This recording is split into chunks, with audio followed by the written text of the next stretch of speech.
Hello, everyone. Welcome. Thank you for joining me. It has been a while since I posted a video, but I feel compelled to share with you some of my thoughts, given the state of planetary situation that are going around the world.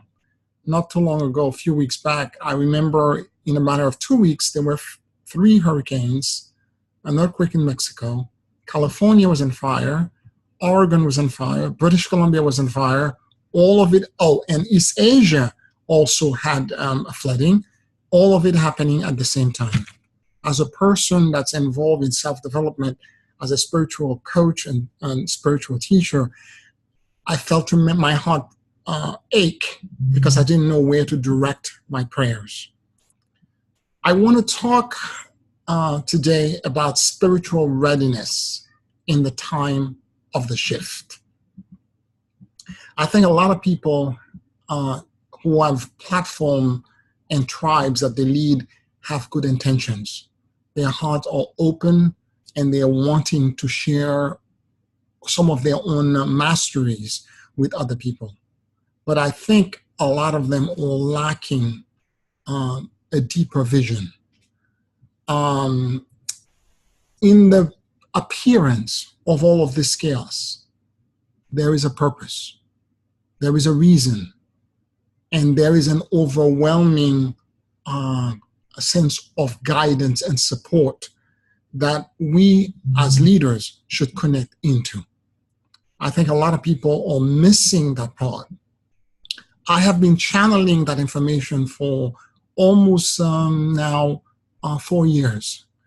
And when I started talking about some of this, I sounded like I was completely insane. And I took a great risk because it was extremely vulnerable and personal to me. The last thing I want to appear is to be a fearmonger. I don't want people to think that I'm projecting fear into the collective unconscious of humanity.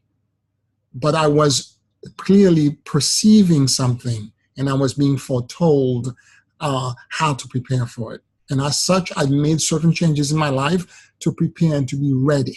And I've trained the students that I'm training and some of my clients to actually be ready and be part of the collective and the team to be become the shepherd and the Wayshowers for the upcoming change. And change is coming, and it's coming very rapidly, and it will be with us for a while. It's like a series of dominoes that are falling down, knocking each other one after the other. Okay, and these changes are basically the planet making correction for all of the behavior that humanity, when humanity was out of alignment with their heart, that has caused all kind of ill. Nature, Gaia, the collective consciousness, which the super consciousness that is incorporated, that is composed of all of the ecosystem that exists on Earth, that super consciousness is making the proper correction. And as such, those corrections will lead us into, ultimately, once that transition period happens, into a better tomorrow. But it also means that if we are not, as humanity, in alignment with our heart, we are in danger of becoming victim to the gigantic natural forces that are making this correction. So there are certain simple little principles that I want to touch upon today in this video that we all should be working on. The first thing we should really be concerned about is that we cannot withstand what's coming alone. We have to exist in a community. So that part is important, that together we are stronger. We have to have a network of individuals, of like-minded souls who are trying or attempting to align their heart to the beat and the desire and the want of Gaia, of the earth and of the planet. The second thing that we should be concerned about is to create an environment that's sustainable. So in whatever manner possible, whether we're retrofitting what already exists or we're creating something new, we should make sure that it is sustainable in as much as possible. You can't have 100% sustainable, but you can create it to be as sustainable as possible. In a former life, I was an architect by training, so you can create things that are, power generation can become sustainable, your food collection can become sustainable, your housing certainly can become sustainable, and all of these items have to be working with each other. Item number 2, you have to create resiliency. The resiliency means that the network, the manner in which you communicate with, whether it is the water system that you're creating, the communication system, the roads, all of that has to be resilient in the event that there is a catastrophic and there is another way to actually access remote areas so that we are not disconnected and disjointed with each other. Okay? Thirdly, in some cases, you have to move out of the way. And this is where, you know, in the training that I'm providing with my students and my clients, I teach a method in which you can actually blend with the natural forces prior to any event happening so that you can sense and gauge where, whether you should be out of the way or it is something that you can stay and make some adjustment and you can actually survive. And there are methods in protocol that I've taught my students to actually do this, okay?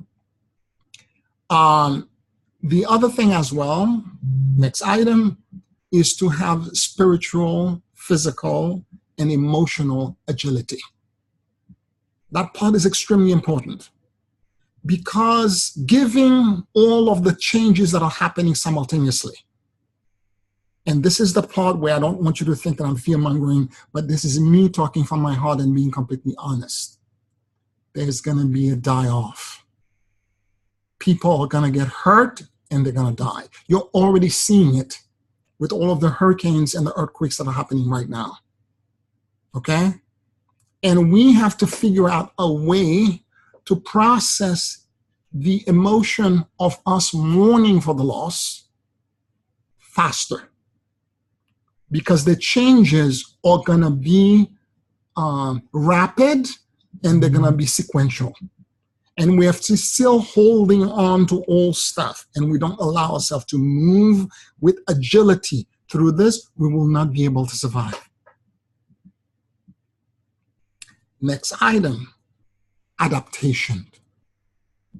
Why? Because the only way, look, if you look at human beings, we are the only species on the planet that have no natural defenses. We don't have fangs, we don't have venom, we don't have camouflage, we are completely vulnerable. But what actually has allowed us to become the dominant species is our ability to think, to have cunning, and to adapt.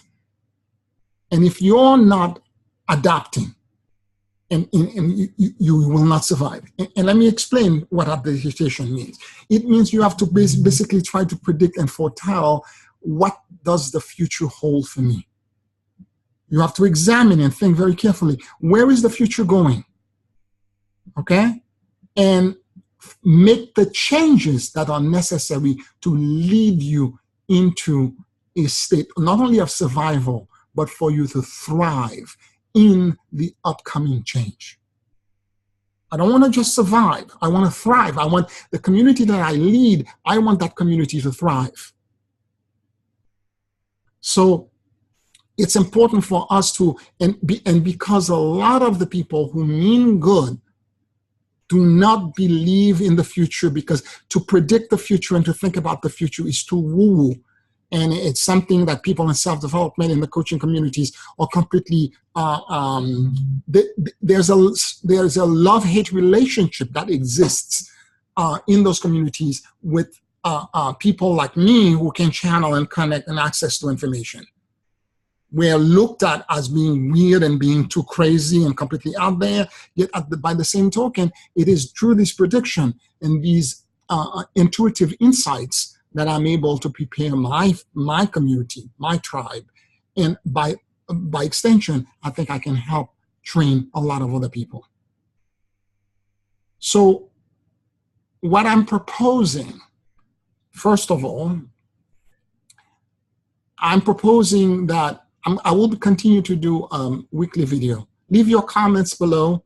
Let me know what you think, and subscribe to our channel, please, so that you can hear more information about this. I'm going to do a weekly update video talking about these topics, just so that I can have a better connection to the larger world out there. The people who are taking my classes, who are close to me or getting the information.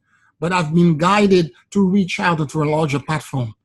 And as such, I have also secondly created on Facebook a group called the Wisdom Council, where I will provide the training necessary to have spiritual readiness in this time of change and planetary acceleration.